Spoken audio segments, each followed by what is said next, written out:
best way to create your own luck is to just put yourself out there and try new things. Everything really comes down to that. If you live in your shell, if you just stay at home and you don't try new things, you always say no, that's not creating the opportunity to succeed. The concept of luck is essentially opportunity. Luck is opportunity. Opportunity is quote unquote luck. So when you increase the chances of opportunities in your life, you will increase your luck.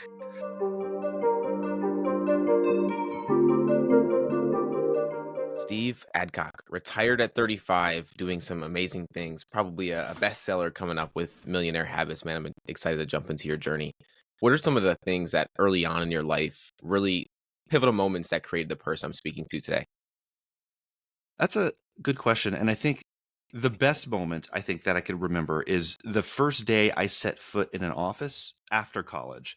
Mm, So imagine you just went through 4 years of college. You lived like a college student. You had no money, basically no money. You lived like a college student because that's who you were. You didn't really do much. You didn't get to enjoy, the quote unquote nicer things in life. So you finally graduated from college.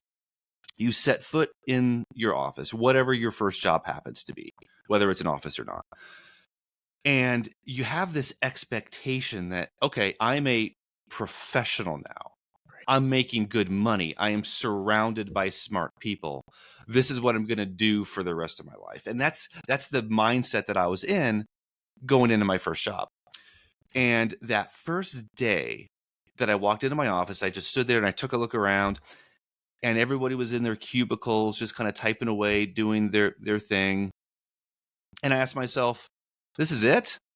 This is what it means to be a quote unquote professional, and I have another, I don't know, 30, 40, 50 years of life to look forward to doing exactly this. Maybe I'll upgrade cubicles to an office, or maybe even a corner office, or maybe I'll get to work from home sometimes. But still, the very idea of commuting to an office or just doing a job for somebody else didn't really sit well with me. Now, at that point, I was 24 years old. I didn't have anything worked out. I didn't even understand the concept of financial independence or early retirement or any of that stuff. mhm. So I didn't know the answer. I didn't know where I was going. But that moment was the first time that I realized that I don't know what's going to happen in the future, but I damn well know I'm not going to be doing this for the next 40 years. It took, I don't know, 10 years or so for me to finally put the pieces into place about what I have to be doing with the paycheck that I'm earning so I don't have to do this for the next 40 years of my life. So it took a decade for me to get to that point, which I don't know. I hesitate to use the word ashamed of, Mm. because usually it takes people a lot longer than that. So I'm certainly appreciative of what I learned over that period of time, but it still took me 10 years from the time I set foot into an office until I finally started to, take this whole financial independence thing seriously. Yeah, I think in the society we live in today, 10 years seems like a long time, but in reality, it's a short time, especially to achieve financial independence, right? You got Absolutely. into this space and obviously going into work and experiencing, realizing that this isn't what you want for a long time. Your father retired at 49, correct? Yep. Hmm. Did that have a big impact on you wanting to retire earlier? Or I know Mr. Money Mustache, I'll jump into that as well, but did your father have an Sure. impact on that as well? Strangely enough, no. Mm, Yes, he did retire at 49, which is early retirement, but I didn't really see that and go, yeah, I want to do that too. mm, Absolutely not. But what I did learn from him was the value of hard work over time. He did not grow up even in a middle class family. mm. Wasn't exactly poverty, but it was closer to that end than the other. And he worked his ass off from going into the Navy to retiring at 49. So that's really what I learned from him. Not necessarily the early retirement part, but the value of hard work and making smart decisions with your money. Those things add up. Those things compound to something that is just absolutely amazing over the years. The key is patience plus persistence equals success. You cannot, there are no overnight successes in the world. If there are, then it usually took them about 10 to 15 years to get to that point where they woke up successful. But that is 99.999% of the time, it just doesn't work. Overnight successes just don't exist. So the value I learned from him was the power of long-term hard work and the difference that will make in your life. Absolutely. And it's a big reason that I love your story specifically because I don't want to say it's practical. Not everyone has the position that you're in, no kids, you and your wife, amazing Sure. job that allowed you to do what Yep. you do. But Yep. it's a lot of people are in jobs. Not a lot of people are entrepreneurs to be able to retire earlier. So the FIRE movement, for people that are unaware of what the FIRE movement really is, was Mr. Money Mustache the one that initiated you to be aware of what the movement is? Very, very much so. Very much so. FIRE movement, FIRE is an acronym, stands for Financially Independent, Retire Early, which is Mhm. two completely separate concepts. A lot of people So glad you commingle the brought that up. two. And I mean, it is all one acronym. So I get it. I get why they're connected. But Mhm. financial independence means you have earned enough money through salary and investments that you no longer have to work a day in your life for the rest of your life. You have complete financial freedom. You can quit tomorrow, regardless of how old you are, and be fine. That's financial independence. And then taking the next step, early retirement, does mean quitting your job and just living your life the way that you see fit. So the early retirement part definitely is not going to be for everybody. It was for me because I hated what I did for a living. Even though I appreciated the salary I got from it, I still didn't like the work. But even if the RE part, the early retire part, is not for you, the FI part needs to be for you. There isn't a person living in the first world who should not focus on financial independence. Because even though you like your job now, companies get bought all the time. You love your boss, but tomorrow he or she might be replaced by a dick, somebody else who you don't like, you don't get along with. So if you are financially independent, if you are financially free, guess what you get to do? You get to walk in and say, I'm out of here, take the next couple weeks, couple months, hell, couple years, and figure out what you want to do with your life, where you want to go from there. But if you're not FI, you kind of have to have that lined up, or you might just not quit at all, and you're just going to have to deal with a situation that might not be ideal for you. So the FI part is for everybody. And I cannot stress that enough. I don't care how happy you think you are in life. FI is the goal. Freedom is always the goal. The RE part definitely does not have to be. I'm so glad you brought that up because that was the next step I wanted to touch on was the difference between the two because a lot of people do intermingle Mm-hmm. them and it makes sense, but a lot of Sure. people I don't think understand that the financial independence is such a thing that allows you to it doesn't mean you're not working, right? I think that Sure. it's giving you the choice to not have to work, right? Like you still do a lot of different things that make you money with it. And a lot of people might see that as, oh, well, you're not retired. And I definitely want to jump into that as well. But that's just not the reality of it. And I think one thing about your journey specifically is that for a lot of people, they never define what enough looks like for them. And so they never achieve what Absolutely. enough is. They continue to continue moving forward. And I've heard you even say this where if you could go back, you might have even retired a little bit even earlier. But for many people, 870,000 was around the time when your wife worked a little bit longer than that. But a Yep. lot of people would be fearful of jumping into that. So what was it about that price or that number that allowed you to feel okay retiring? I would have retired before that. I am more risk tolerant. My wife is more risk averse. So that was like our compromise. Mhm. And a couple things convinced us to actually pull the plug without $1 million. First, we were very flexible people. Both of us have marketable skills. I work in IT. She's a rocket scientist, like an actual rocket scientist. So if if it hits the fan and just everything blows up, nothing works, we're losing money hand over fist, we do whatever, Mhm. we can find jobs again. This is not the end of the world. Even with that resume gap, the 3 4 5 year resume gap, you might not find that same job again. But quite frankly, I never wanted that same job again because that's what I worked so hard to get out of.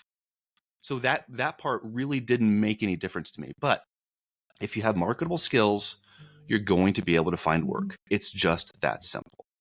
And the second component to this is our lifestyle post-job was selling both of our homes, buying an RV, and traveling the country in an Airstream. Mhm. And that kind of lifestyle, you could pretty much live as cheaply as you want. We boondocked a lot, which means we were not staying in campgrounds. We were out on BLM land, Bureau of Land Management land in the US. You get to stay there for 14 days, most places for about 14 days, and then you have to move on, but it's free. You have no hookups, no power, no water. You have to bring that in. We had solar on top of our Airstream. But anyway, long story short, that lifestyle was so unbelievably cheap that we were living on between 35 and 40 grand from 2016 to about 2018 or so. And I mean, you could do that. Most people could probably do that indefinitely, assuming they have at least somewhat of a nest egg Mhm. lined up. Living in a 200 square foot Airstream definitely is not going to be for everybody, but the lower cost of living, the lower lifestyle that we were going to go into was the second component of really what convinced us that, you know, we probably don't need $1 million to do this. Let's just do it and we'll figure it out as we go. Yeah, it seems as though many people. I know there was a big moment, or I'd like to say a habit that you and your wife was really ingrained in you being able to retire early. Was you and your wife going on your walks, really almost picturing what life would look like. That's What were right. some of the things that you talked about that kept it top of mind for you to make this not only a goal but something that was you actualized it? Yeah, communication is just unbelievably important. And I think a lot of people don't achieve their goals because they don't know what they are. And your goals are great, but if you could have goals with your spouse if you are married, that is like the ultimate that's the ultimate advantage, because then you could both work together to achieve that goal. So for us, we just talked about what we wanted our post work life to look like. We knew Mhm. we wanted to travel, didn't exactly know in what or how fast or where we were going to go. You know, we don't have to necessarily have all those details worked out. Of course. But the advantage of doing all this talking with your spouse is that it keeps the idea, like you said, in the forefront of your mind. You constantly think about it. So what happens when that next item comes up for sale, like that big screen TV that you wanted to buy that finally went on sale? Do you buy it because you forgot about what you want to do post work, or you just don't care about that anymore? Or do you say, I don't think this TV is worth working another couple months? And for us, the latter was definitely true. It just wasn't worth it. It was never worth it. The things weren't worth it. We wanted that post-retirement or post-work lifestyle more than we wanted the things, the nicer things. So when you talk about that stuff every single day, you're going to think about it. You're going to continue to just let that idea percolate. It's almost like writing it down on a piece of paper and Mhm. plastering up on your fridge. You always see it every single day. You never forget about it. And that will help you stay focused and determined on whatever that end goal happens to look like for you. Yeah, I listening to a few of the podcasts that you've been on, that was the one thing that just continued to be a common thread and I think is so important. Hmm. Me, I go on walks every single day, no headphones in, nothing, just to kind of be with myself and see where I'm Sure. at in overall, like just overall. And I think it's so important for you to do that with your wife as well, to just keep that top of mind. There was a moment when you were 30, Critical. 31, you were about to walk in your garage. Kind of seems like your oh shit moment of like, this is just not what Yeah. this is not what I want. For people that, because I think it just so many people get to a point where they have to reach that moment, right? Where it's like the things get so bad that they need to make a positive change, say for bad habits, for example. How can you help people almost get ahead so they don't have to get to that moment to realize the material things and everything else just isn't for me? For a lot of people, there isn't a shortcut. You kind of have to just go through it, and Yeah. you have to have that aha moment. Mhm. I think I would say for the majority of people, you just have to get to that point. Because I could tell you, I could tell you every tip of the book, every technique, whatever, every shortcut. And I read those things too. I read the very same tips and techniques and strategies and all that crap before I reached that point. And I said, yeah, this is cool. Maybe I'll try it for a couple days. But then I got tired of it. And then I went back to my normal life and it didn't really stick. So, I mean, it's kind of a cop-out answer. I totally get it. But I mean, for the majority of people just have to go through that moment. And hopefully you do have that aha moment where it's like, I have all these things. I have a good job. I'm making good money. I have a nice family. I have a house in the suburbs. I have the cars, whatever. But yet I'm still not happy. I still don't feel like satisfied. I don't necessarily want to do this for the rest of my life. Where am I going to go from here?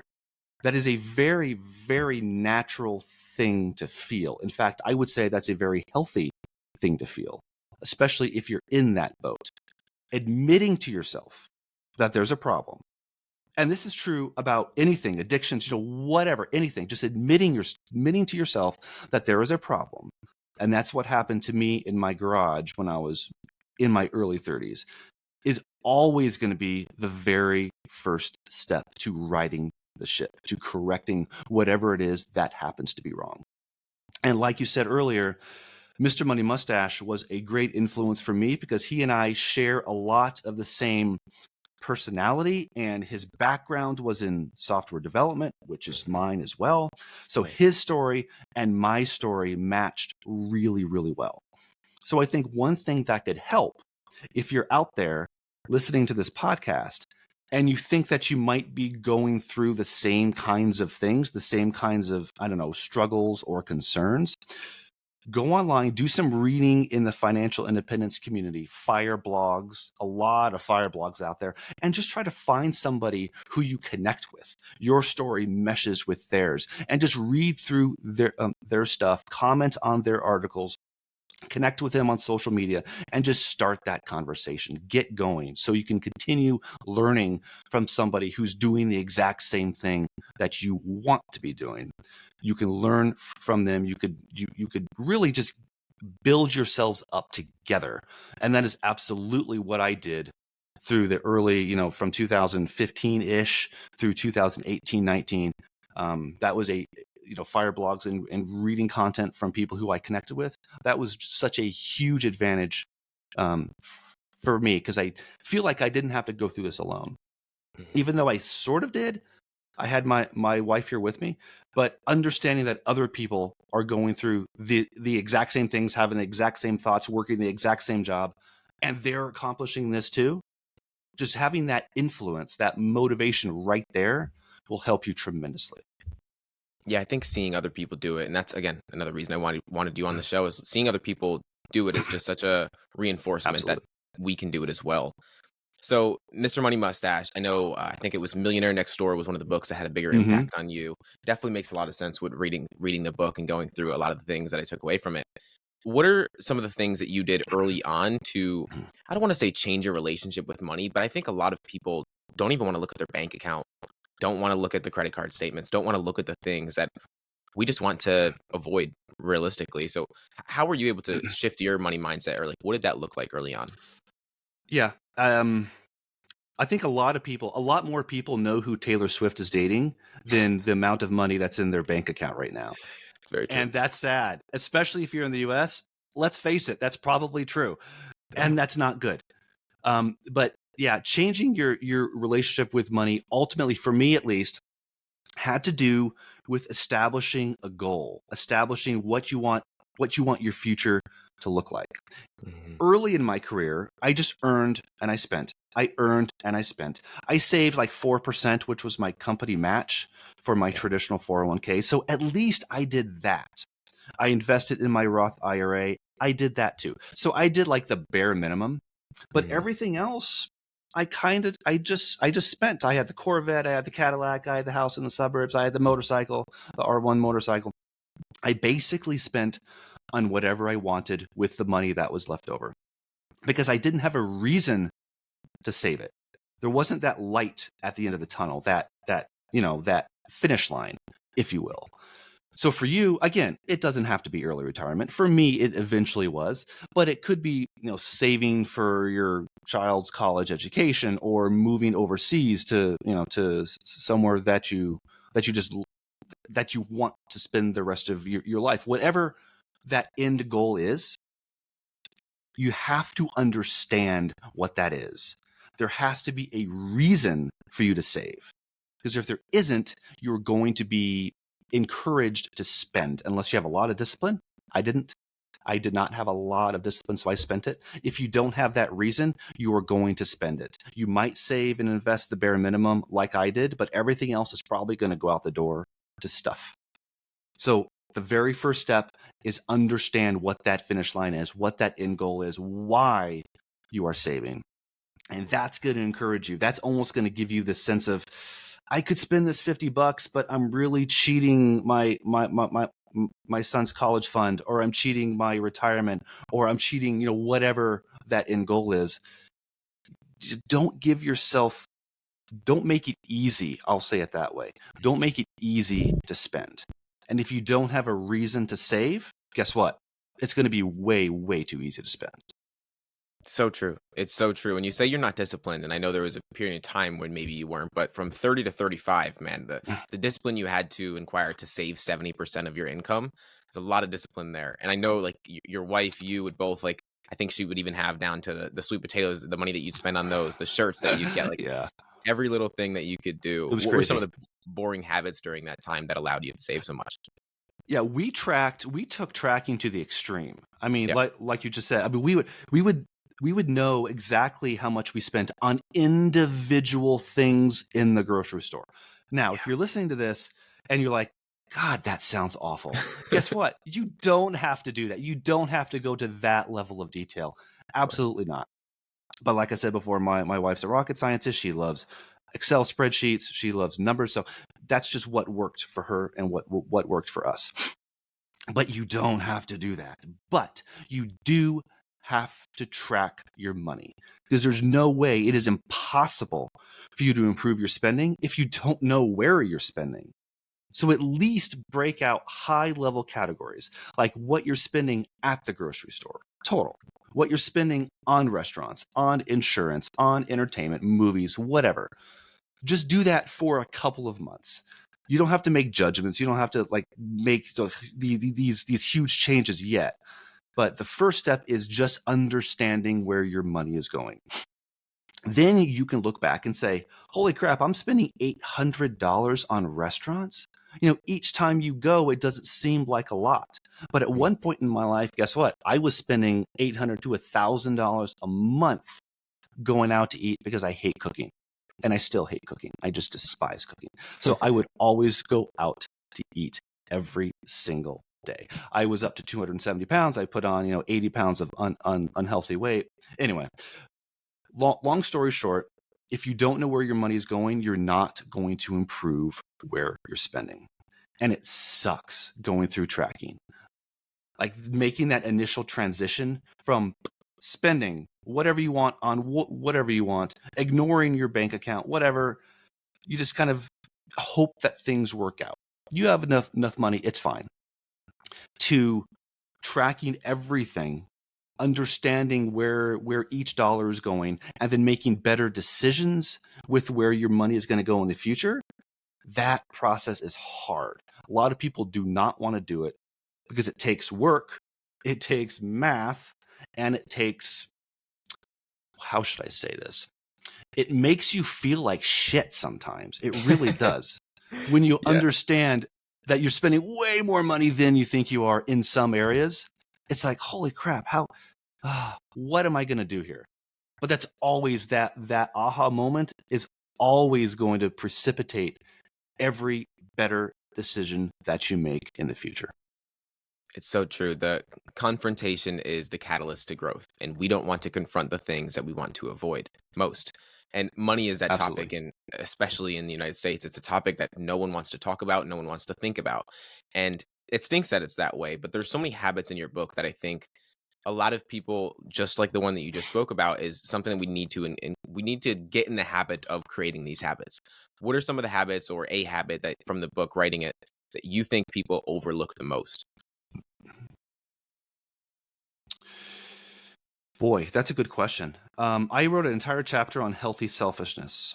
I think Yes. that's a big one. Love it. Yep. Now, when you hear the word selfish, naturally you think bad. You don't want to be selfish. You want to give back. You want to focus on others.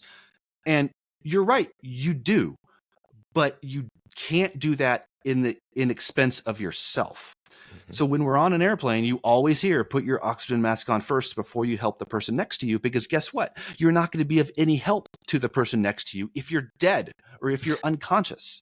So Right. if you are in a better position, if you're healthier, if you are richer, if you are more confident in your life, in yourself, and the things that you've built, then you're going to be able to help those around you so much more effectively.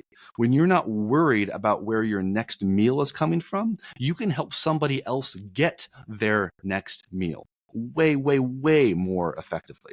So I I strongly believe in focusing on yourself first, building yourself first, making sure you are the best person you can possibly be, and then focus on others, focus on giving back to your community. Because you're just going to be able to do that way better, way more effectively when you are in this solid, rock solid position where you're just not worried about anything. You got this, man. You got it. Then focus on something else, on your neighbor, your community. That's the magic. That is the magic.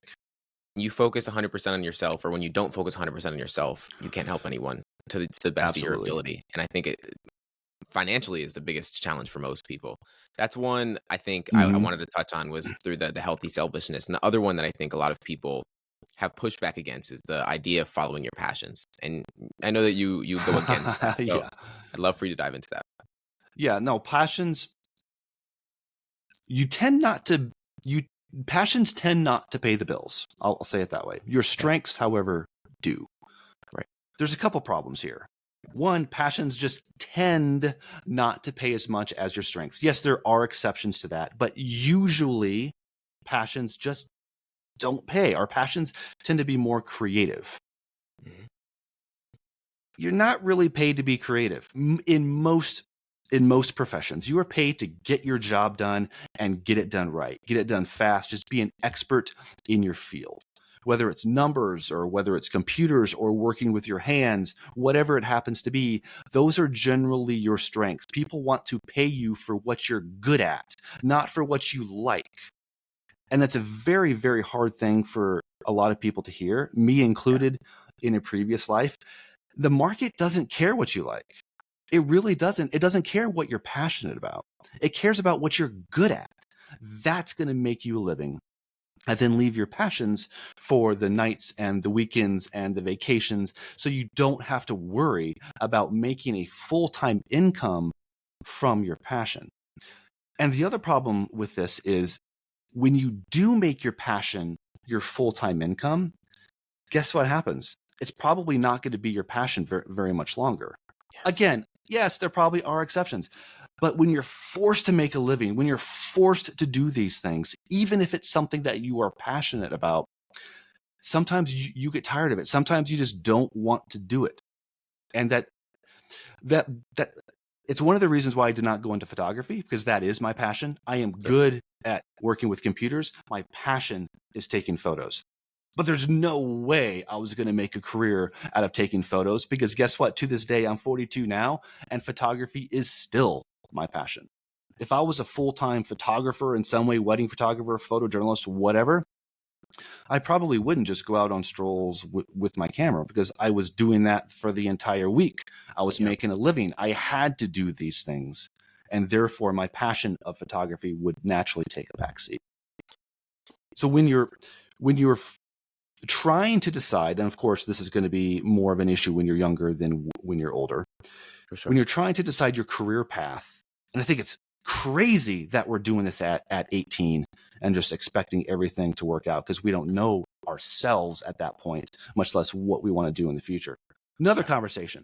But when you are going through that process, I always like to encourage people, if college is what you want to do, and I still recommend college for the majority of people, choose the highest paying degree field with the best possibility of income, and job prospects that fall in line with your strengths. That's the key. Go in state. If you want to go to a community college first and then transfer those credits to a 4-year degree, that's even cheaper. That is like the absolute cheapest way to get your 4-year degree in a high-paying career field. So if you do have to take out student loans, you're probably going to pay those back pretty quickly, and you're going to start building wealth rapidly. The last thing you want to do is go to some really expensive school, some prestigious school, unless you want to be a lawyer or a doctor. There are exceptions there. But for the most part, you just don't have to do that, especially if you're getting a degree in something you're passionate about and you're taking out student loans to get it. That is a recipe for spending the next 10, 15, 20 years being saddled with student loan debt. Yeah, the idea of pursuing your passion in theory sounds really great, but I love the thing that you spoke on that like I believe in so much is when you pursue your passion and try to make it your full-time thing, you will eventually probably end up hating it because you're relying on that one thing. And like you said, it's like if I'm doing photography the entire week, I'm not going to do that for fun anymore. That is not a passion anymore. Exactly. You end up not enjoying it as much. Early on for people, I didn't go to college. I didn't feel like it made sense for me. But I think for a lot of people, like you said, go down the path that makes the most money. It may not be the most fulfilling, but it's going to allow you to retire earlier or at least have the choice to be able to if you want to. Financial independence is the thing, like you said, not a lot of people put enough emphasis on. How were you able to, and how can other people, identify their strengths so that they know which path to go down? Yeah, I think when you're going through school, whatever subjects you're good at, that's probably going to be your strength. And for me, it was always computer and science. Computer and science, those two subjects were what I just naturally excelled at. They weren't necessarily my passion. Like I said, I didn't necessarily love going to my job every day. But guess what it did? It gave me the resources I needed to quit in my mid-30s and do whatever I want for the rest of my life. That's what you get for following your strength and not your passion. So the courses that you are just naturally good at, that you get A's in with almost without even trying, those are probably your strengths. And again, when you go to college, think about this phrase. You go to college to earn, not to learn. That's so important. I will even say it again. You go to college to earn and not to learn.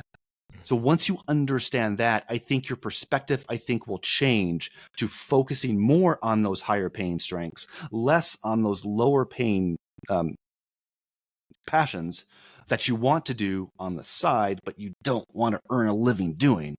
That's really the magic. That's how you fit all of these pieces into place. High paying jobs with good job prospects will set you up to be debt-free and financially independent as early as possible in life every time. Yeah, I think the average retirement age, we're trying to move it from 65 to 70 right now, which is absurd. Like you're going to work your entire life. Crazy. And I think the age expectancy is like 77 or 78. And it's like, 78, we're just going to something work like that, yeah. we're going to work our entire life to die a few years later, maybe even. My grandfather passed a few months before his retirement, so he didn't even get to experience it. And that's why I love so much that you defined what enough even looks like for you so that you're not working and working and working and working. One thing that is in your book as well is the idea that millionaires create luck. And I think one thing that a myth that you debunk for sure is that a lot of people believe that a lot of millionaires inherit their wealth. But as we both know, that's just not the reality of it. So what were some of the ways that you created your own luck? The best way to create your own luck is to just put yourself out there and try new things. Everything really comes down to that. If you live in your shell, if you just stay at home and you don't try new things, you always say no to invites, to opportunities. And I used to do that too, believe me. But that's not creating the opportunity to succeed. Luck is, the concept of luck is essentially opportunity. Luck is opportunity. Opportunity is quote unquote luck. So when you increase the chances of opportunities in your life, you will increase your luck. So it was a tough process for me to go through, but saying yes, and this is the very first chapter in my book because it's that important. Saying yes to your opportunities, almost every one that comes down the pike. Obviously, saying yes to literally everything probably won't be a good idea because you're going to burn yourself out. Mm-hmm. But saying yes more than you say no initially, just doing things, trying things, diving in head first, see what works and see what doesn't. Then dial back. Start saying no to the things that don't work. Continue doing the things that do. You repeat this process over and over and over again, and you're going to have so many opportunities that you're not going to know what to do with them all. So in your job, I would always volunteer for the hard projects. And this was after 7 or 8 years of working. So I had some experience at that time of saying no to the hard projects and only doing the easy stuff. I finally started to figure out this is not going to get me ahead. This is not going to get me more money. This is not going to get me promotions. But if I put myself out there and I start getting involved in the harder stuff, and the stuff that people get paid a lot of money to do, hard problems to solve, that is what is going to get me quote unquote lucky. And it absolutely did over the years, until I got to this point where I was a software developer. And it was a Friday, and I was called into the executive director's office. I talked about this in the book too. Yep. And I was scared shitless. I mean, HR was there. The boss was there. I thought I was getting canned because Fridays is typically when you get fired in a lot of places. But the complete opposite happened. He wanted to give me a promotion, a 2-step promotion, because the level above me, the director, the CIO, they were canned.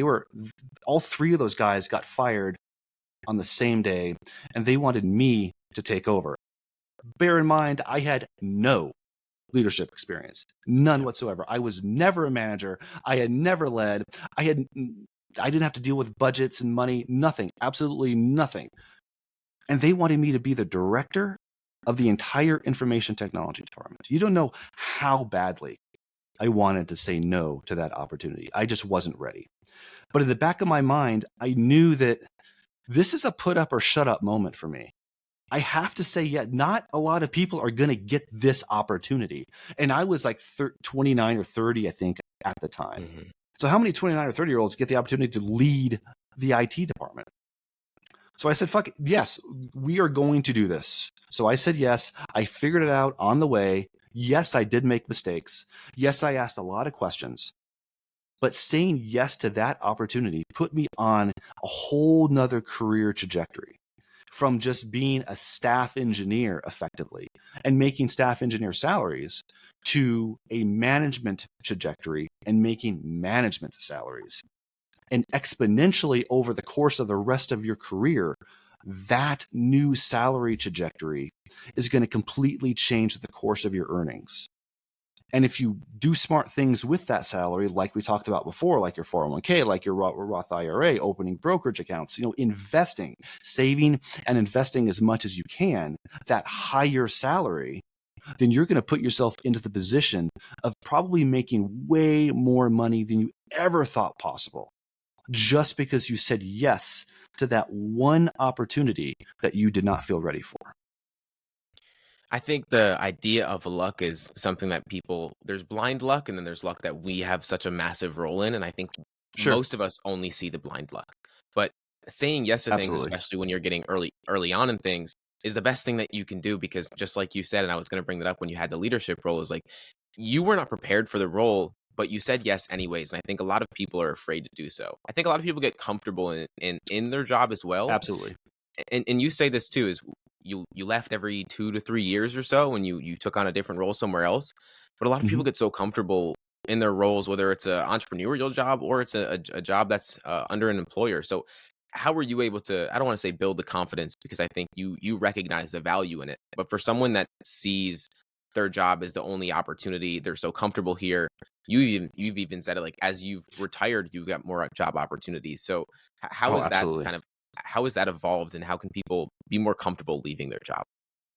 Yeah, I think the more you do it, the more comfortable you'll get, and it probably does depend on your industry. In IT, moving around IT companies, that's kind of expected. Mhm. In your industry, it may or may not be. I don't know, but I'm a big fan of always keeping your options open, even though you are comfortable in your job. And that's not necessarily a bad thing unless you take it to the extreme. Always keep your feelers out there. Make sure you know what's going on in your industry, because there might be another job out there doing almost the exact same thing for 25% more pay, 30% more pay. And you have to think to yourself, why am I doing this? Why am I working a job? Why am I commuting to an office every freaking day of my life? Is it to be comfortable, or is it to build wealth so I can stop doing this? Mhm. And if you take, 6, 7, 8, 10 years and make yourself uncomfortable, put yourself into positions that you may not feel ready for, switching jobs to that new company or that startup. Yes, there are going to be risks involved. And yes, you don't want to do that too much, or your next employer might think you'll just bail in a Of year course. and they'll pass on your resume. So yes, there are ways to take this to the extreme that obviously you don't want to do. And those are just kind of the things that you're going to have to feel out based on your industry and what works. But I think that the more you do this, the more you move, the more you get yourself uncomfortable, the more comfortable you will be being uncomfortable. By the end of my career, switching jobs was literally nothing. It was something that I actually started to look forward to. It's like, yes, I get to do something new. I get to work with new people, do new projects, make more money. And the thing about switching jobs, every 3 to 4 years, it's not just the money. Yes, the money is great, but guess what that does to your network? If you're only working with the same people, the same 15 people, 20 people, whatever, for your entire career, guess how big your network is? 15 people, 20 people, right? If you move, you get another 20, and then another 20, and then another 20. Your network expands exponentially over the course of your career. So when you do need help, when you do need something, guess what? You have this huge network with a lot of people working for a lot of companies. They know what's going on. They know opportunities. They know if there's a position here or somebody needs help with this there. The wider your network, the more opportunities you are going to have to get lucky.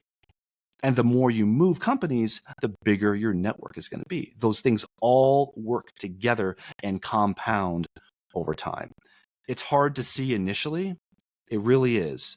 And it's uncomfortable initially.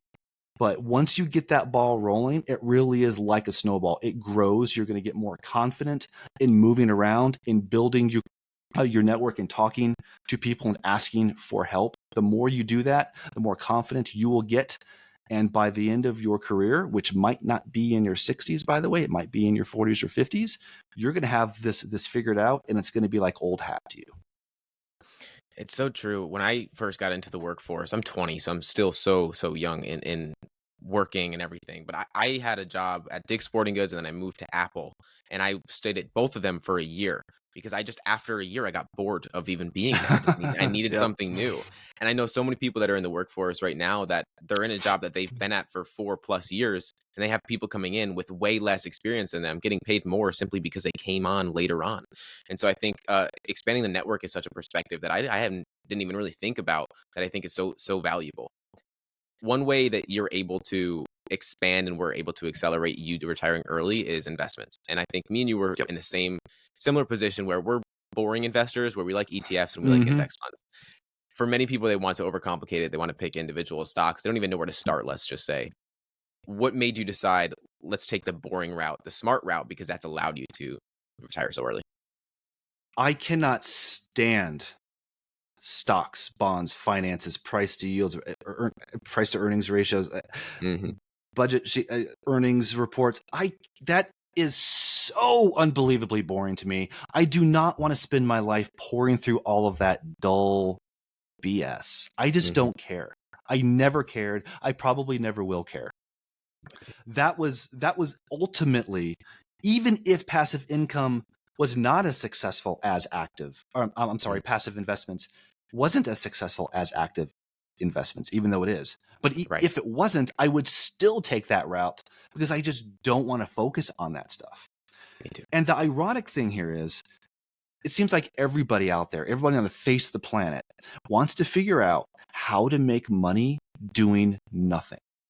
That's everybody's goal, right? Yeah. Passive income. But for some reason, when it comes to investing, people get it into their heads that they have to be active. They have to invest in individual companies. They have to read budget reports and income statements, and they have to get down into the nuts and bolts of everything that they're invested in. You don't. In fact, the numbers clearly show passive investing outperforms active investing almost every time. Yeah. And it goes even further if you're a day trader. Day traders lose money about 95% of the time over time. There are times, 3 or 4 months, where they'll make money, but over the long term, they lose money because they're too active. So if investing seems complicated to you, that's probably because you assume you have to be active, or you're not sure what to invest in. But guess what? You don't have to know. Index funds and ETFs are the answer 99% of the time. That is what we are invested in heavily, and that's all we've been invested in for the past several years. We are now divesting a little bit more into real estate and doing more on that side. But man, nothing beats index funds and ETFs when you're investing in the stock market, unless you're a finance major and you just happen to like that stuff. If you do, great, go forth, man. It's all good. But I would still, even if you do like that stuff, I would still recommend the large portion of your money invest passively. Then take a little bit, 5%, 10%, 20% if you're more risk tolerant. Use that money to invest in individual stocks, or even to day trade if that's really what you want to do. Just take a little bit of money and do that. Have some fun with that money. If you make money, great. If you don't, it's no big deal. So the majority of your investments probably should be passive. Some of your investments, 5, 10, 15%, could be active. That's a good balance for those who just like to get involved in numbers and get involved in that concept of making money, for sure.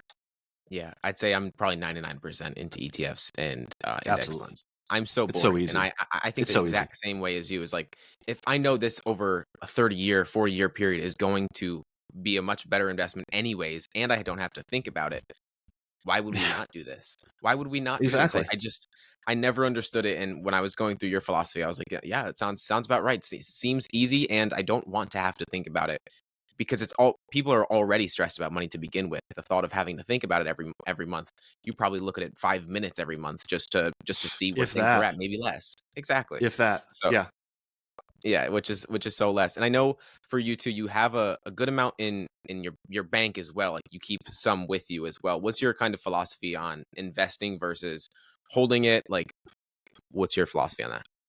We have a little bit in our checking account to pay the credit card bills and things like that, just the monthly stuff. We have some, I think it's about a year and a half, maybe not a year and a half now, probably closer to a year, in an Ally savings account. That's our emergency fund. And then the rest is invested in the stock market and some in real estate. Like I said before, we're trying to get more into real estate, less in stocks. So that's kind of what we're working with this year. But a year's worth of money, of cash in a high yield savings account like Ally, I think a year might be a little too much for some people, but at least 3 to 6 months at a minimum. And that is your emergency fund. If it hits the fan and you need some money for whatever reason, medical bill, your roof springs a leak, you get in a car accident, whatever, you have that money right there. Do not invest your emergency fund.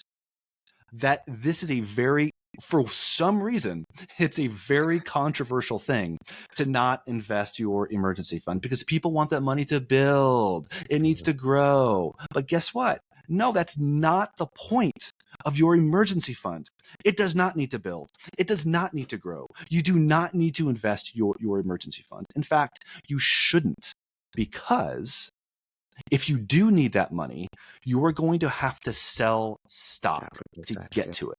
And that is going to increase your income tax burden. And you never want to sell stock to fund some kind of unexpected expense. You want to leave that money in that stock. You want to let it ride. You want to let that build. That's the concept of invested money. You want that to build. So your emergency fund should be in cash, separated from your checking account, not in your checking account, because you will be tempted to spend that money. At least I would have been in a previous life. Separated. That is a good structure, I think, for the vast majority of people. Checking account for your day-to-day expenses. High yield savings account for your emergency fund, at least 3 to 6 months.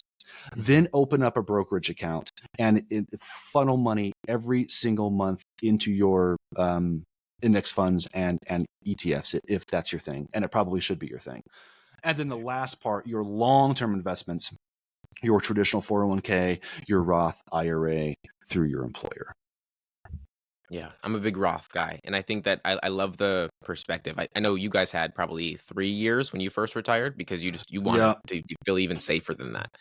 Exactly. For someone that is getting started, right? You retired a few years ago, so 870 and even more, because I know your wife ended up working for a few months longer.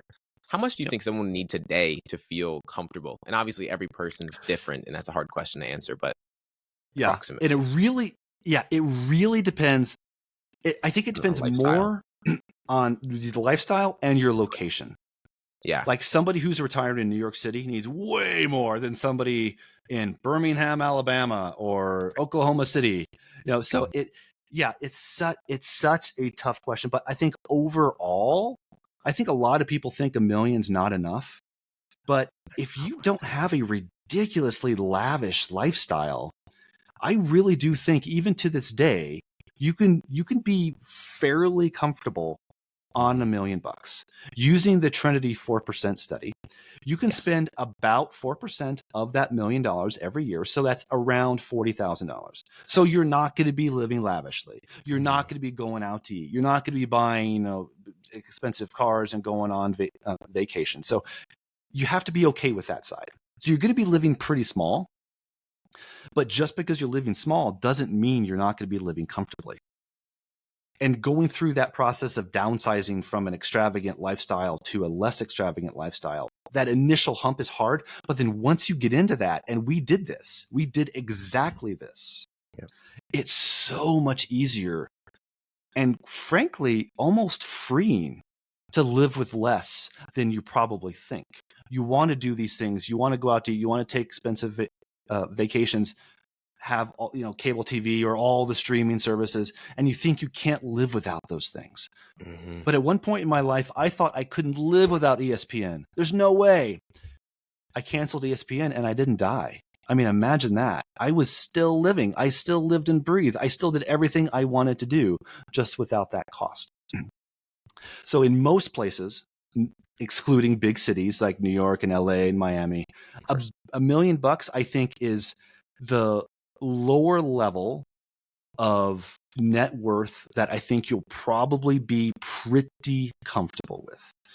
Of course, there's nothing wrong with saving more and living a more lavish lifestyle. Nothing wrong at all. It'll just take you more working years. So there's a trade-off. If you want to work more to make more money and live a more lavish retirement, that's fine. There's absolutely nothing wrong with that. But I think just admit to yourself that you probably don't need $10 million to be happy. You probably don't. Yeah, I think it depends on, and you dive in this later on in the book, of the different kind of FIRE communities you associate with. And that's going to have a big impact on how much money you need, because a lot of people, you're right, I don't think a lot of people need 10 million. I think a lot of people spend more than they need to be spending. But it's, again, like you said, the first thing in this podcast is that not a lot of people are even aware of what that looks like. Are there any other habits that maybe you felt like, I don't want to say you left out of the book, but books can get very big and over almost too much to where people just can't take it all in. Is there anything else that you added in your life that you feel maybe people should add in earlier on?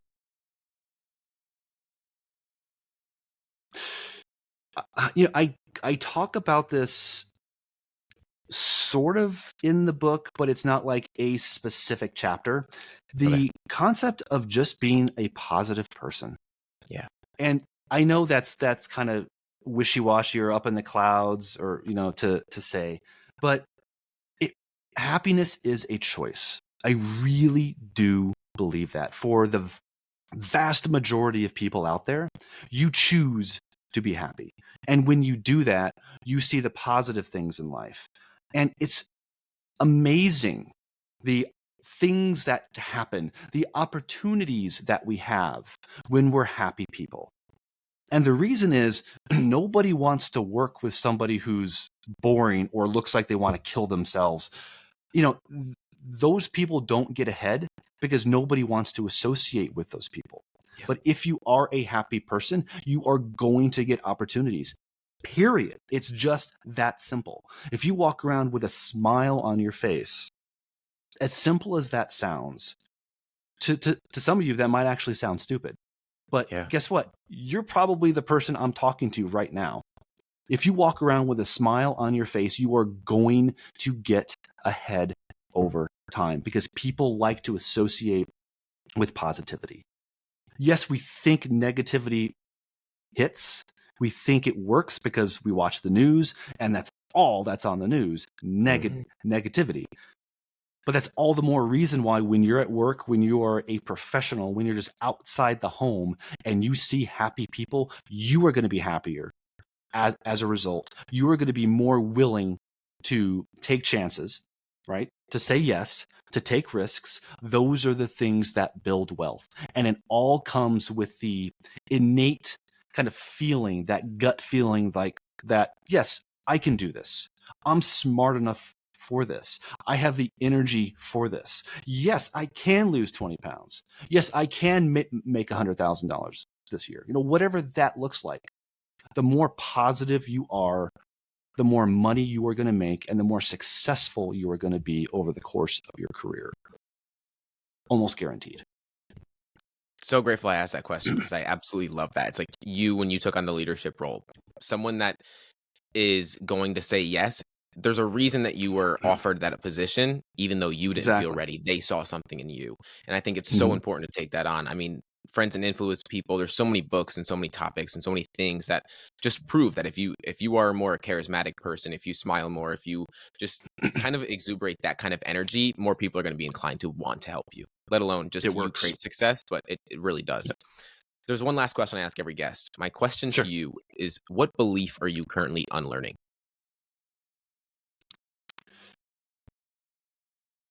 Wow, that's a good question. Thank you. The belief that I'm currently unlearning, okay, and this has nothing to do with money, that reading is boring. Now, going through school, I kind of learned reading was boring. I read books that I didn't want to read. I had no interest in reading Shakespeare. Zero. I had more knowledge of Othello than compound interest when I graduated high school. And I'm not kidding. And I Yeah. bet a lot of people are in that same boat. They know Yeah. way more about Shakespeare than basic math or the stock market, whatever. Anyway, I learned in school that reading was a chore, that I had to read a certain number of pages and get graded on what I consumed or what I remembered. And I never used to like reading for the longest time, even as an adult, because of that. Then 4 or 5 years ago, my wife, who is a big reader, by the way, introduced me to the concept of reading fiction, reading something that you might actually enjoy reading. Just give it a try. Just give it one book, she said. Just give it one book. And since then, for the last 5, maybe 6 years now, I go through probably 4 or 5 books a year. I'm not a very fast reader, so it takes me a little while to finish a book. But I have learned over time that reading is fun when you're reading the things that you like. And for me, that is fiction. That is authors like C.J. Box and Tom Clancy and John Sanford. Those are the books that I just naturally connect with. And now every single night, I finish my day reading a couple chapters of fiction, and it's just perfect. So that would be the thing I think that I have unlearned over the years, that reading can be fun. After you get out of school, after there's not going to be a test because of it, you just read because you enjoy it. Yeah. I hear fiction's a great way to fall asleep. It's a really good way to end your day. For sure. And I believe in that so much. I took a lot of pride in never reading a book throughout my entire life until I started reading books after high school. And then the amount of Mm-hmm. I've made a joke out of this recently, but I have so many books that my bookcase broke a few months ago, and I've yet to get another one because I'm just continuously getting more books. And I can't say I'm one for fiction, but I can definitely say that your book here, which I loved. I get more excited about those kind of books that just excite me, that I want to learn and learn and learn and learn and learn. It was a page turner. And I think a lot of books like that, if we can find a way to make these kind of books where you're gaining information and you're going for information instead of just excitement and just trying to pass the time, I think we'd get a lot more out of it. Steve, thank you so much. Absolutely. Thank you so much for coming on the show. Where would you like to direct people? Yep, I appreciate the opportunity, James. I am online on social media all the time. Twitter, or X now, is probably where you will find me the most, at Steve on Speed. The on speed part has nothing to do with drugs. I created this account back when I drove my Corvette. So Yep. the on speed part was, I like to go fast and nearly kill myself every time I sat in that car. So that's where that came from. But Steve on Speed on Twitter, millionairehabits.us is my website where I write a lot about these kinds of concepts. And on Instagram at Millionaire Habits, HBTS Habits on Instagram. Those are the three places.